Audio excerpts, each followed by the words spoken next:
Friends, मैं आशा करती हूँ आप सब अच्छे होंगे। तो अभी हो रहा था सुबह का टाइम, तो हम लोग जा रहे थे यहाँ, ये बिल्डिंग के पीछे वाला एरिया है, बिल्कुल बिल्डिंग लगी हुई है।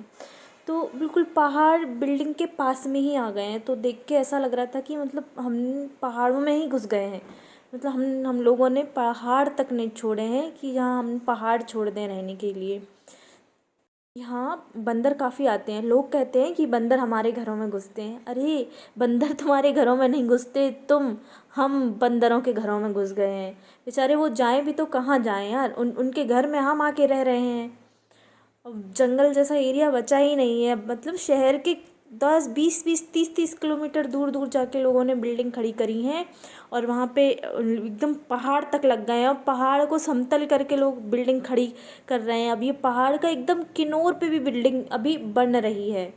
बिल्डर बिल्डिंग बना देते हैं क्योंकि हम जैसे लोग उन बिल्डिंग्स में रहते हैं। तो कहीं ना कहीं सिर्फ बिल्डर्स की गलती नहीं है, हमारा भी बहुत बड़ा हाथ है ये पर्यावरण के हनन में। क्योंकि हम ही हैं, हम लोग ही हैं, आम आदमी जो भी है, जो इनमें रह रहे हैं, वही तो बढ़ावा दे रहे हैं, तब वो बना रहे हैं। कोई रहेगा ही नहीं, कोई लेगा ही नहीं, तो वो बनाएंगे क्यों? तो उनकी गलती तो है ही है, हमारी गलती भी है। क्या करें, किस किस को समझाएं। बिल्डिंग्स बनती जा रही हैं, जंगल कम होते जा रहे हैं, जानवर कम होते जा रहे हैं, पर्यावरण दूषित हो रहा है, और न जाने क्या क्या हो रहा है। फिर भी हो रहा है, बंद नहीं हो रहा कुछ भी। मतलब देश तरक्की पे है भाई। हम जहाँ पर्यावरण को नष्ट करेंगे, मतलब हम तरक्की करेंगे। कर सकते हैं, देख के इंसान को कोस ही सकते हैं। उसके बाद हम आ गए घर, और हमें घर आते ही मिला एक पार्सल, जिसमें मैंने मिंत्रा से कुछ स्पोर्ट्स वेयर जिम के लिए मंगाए थे। जिसमें कि ये टी शर्ट है, रेड कलर की, स्मॉल साइज़ में है। कपड़ा बहुत अच्छा है। ये मुझे पड़ी है 237 की। 237 की एक टी शर्ट है, बहुत अच्छी टी शर्ट है, HRX की है। उसके बाद ये वाली एक टी शर्ट है, इसका कलर भी अच्छा है, पहनने में जिम के लिए अच्छी है, परफेक्ट है। तो ये भी मुझे 237 की पड़ी है, अच्छी है। मतलब इतने कम प्राइस में, और मिंत्रा पे ऑफ़र चल रहा था, तब मैंने ये ऑर्डर करा था, 2 दिन में डिलीवर हो गया है। उसके बाद मैंने उसके मंगाया था एक शॉर्ट्स है, तो मुझे शॉर्ट्स थोड़ा ढीला लगा, क्वालिटी ठीक थी, लेकिन मैंने इसको रिटर्न कर दिया। थोड़ा मुझ पे लूज़ था, मंगाया मैंने स्मॉल ही था, लेकिन पता नहीं लूज़ आया है, तो मैंने ये कर दिया रिटर्न। फिर एक और ब्लैक टी शर्ट है, ये जो ब्लैक टी शर्ट जो मैं अभी बताऊँगी, ये है 270 की। मतलब सब 300 के नीचे ही है सारा कुछ। तो HRX का है सब कुछ, और जिम के लिए अच्छा है, तो मैंने ये ले लिया। उसके बाद फिर शाम को हम लोग गए मॉल, जो कि हम स्कूटी से थे, तो हम पूरे भीग गए थे। तो हम जा कहीं और रहे थे, लेकिन हम बारिश इतनी हो रही थी, तो फिर हम यहाँ रुक गए। तो ये अभी मॉल है जो कंस्ट्रक्शन अभी हो रहा है, इसका अभी कुछ खुला नहीं है, सिर्फ वेस्ट साइड यहाँ पे खुला है। तो फिर हम वहीं चले गए। तो यहाँ पे हमने कुछ कुर्तियाँ और कुछ और चीज़ें खरीदी। अगर आप चाहते हैं कि मैं आपको दिखाऊँ वो, तो आप कमेंट करके बता सकते हैं, मैं आपको ज़रूर दिखाऊँगी मैंने जो जो यहाँ से शॉपिंग की। हाँ, तो कुछ टॉप्स लिए, कुछ कुर्तियाँ ली। कलेक्शन अच्छा था, क्योंकि एकदम शायद ओपन हुए 1 2 दिन ही हुए थे, तो सारा नया नया कलेक्शन था, सब फ्रेश था, सब कुछ बहुत अच्छा था। तो मैंने यहाँ से कुछ शॉपिंग करी। कलर बहुत अच्छे थे, सब कुछ नया नए पैटर्न में था सब कुछ। लेकिन यह इन्होंने ना अभी जो नया खोला है ना, यहाँ इन्होंने एक गलती करी है कि इन्होंने सब सेक्शन मिक्स कर दिए हैं। मतलब समझ नहीं आता कौन सा जेंट्स का है, कौन सा लेडीज़ का है, कौन सा बच्चों का है, सब मिक्स कर दिया, कहीं भी कुछ भी आ जाता है चलते चलते।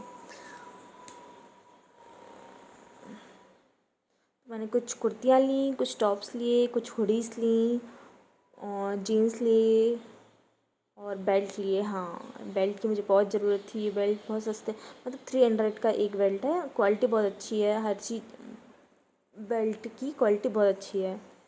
उसके बाद कुछ ईयररिंग्स थे, जो कि मैंने 1 2 जोड़ी लिए हैं, मैंने ज़्यादा नहीं लिए हैं, क्योंकि सेम टू सेम ईयररिंग्स सस्ते में मिल जाते हैं, और ज़्यादा पहनने में भी आते नहीं हैं, वो रखे रखे ख़राब ही हो जाते हैं। तो मैंने यहाँ से 1 2 जो बहुत ज़्यादा पसंद आ गए थे वो लिए हैं।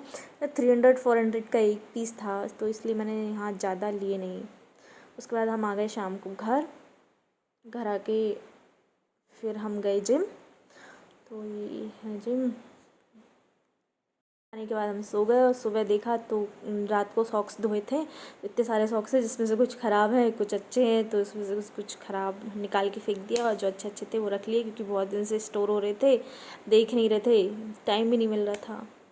उसके बाद हमने बिग बास्केट से कुछ सब्जियां मंगाई थी। तो जो डिलीवरी करने वाले थे वो एक लड़की थी, तो देख कर बड़ा अच्छा लगा कि अभी लड़कियां भी डिलीवरी करने लगी हैं। हाँ, शायद काफ़ी टाइम हो गया तब से कर रही हैं, लेकिन मुझे ये पहली मिली हैं जो डिलीवरी करने के लिए आई हैं। इससे पहले तो मैं सारे लड़के ही आते थे, शायद ये पहली आई हैं, इसलिए मैंने सूट कर लिया। थी हाथों की वैक्स, तो मैंने सोचा पार्लर जाऊं, तो मैंने सोचा मेरे पास वैक्स भी है और हीटर भी है, तो मैं क्यों ना खुद ही कर लूं।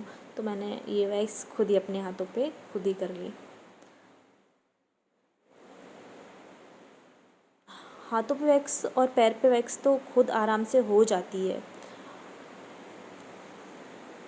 वैक्स करने के लिए क्या करना रहता है, जिस डायरेक्शन में आपके हेयर्स रहते हैं उसी डायरेक्शन में आपको सीधा करके वैक्स लगानी रहती है, और प्लस स्ट्रिप जो होती है उसको वहीं पे लगाना होता है और स्ट्रिप्स को ऑपोजिट डायरेक्शन में खींचना होता है, तो आराम से बाल निकल जाते हैं। लेकिन उससे पहले हमें कुछ चीज़ें ज़रूर ध्यान में रखना चाहिए। तो वैक्स करने से पहले पूरा पाउडर लगाना चाहिए, ताकि अगर आपकी स्किन ऑयली है या फिर पसीना आ रहा है तो उसकी वजह से बाल निकलने में थोड़ी दिक्कत होती है। तो पाउडर से थोड़ा ड्राई हो जाता है तो बाल अच्छे से निकल जाते हैं। हाँ, और अगर बारिश के सीज़न में अगर आप चाहें कि हम खुद ही वैक्स कर लें तो ये सोचना भी मत, क्योंकि बारिश के सीज़न में वैक्स बहुत मुश्किल से होती है। तो आप बेटर है कि आप पार्लर ही जाएँ और वहाँ से वैक्स कराएँ। तो फ्रेंड्स, ये था आज का ब्लॉग्स। आपको कैसा लगा प्लीज़ बताइएगा, और वीडियो को लाइक शेयर और चैनल को प्लीज़ सब्सक्राइब कीजिएगा। Bye bye.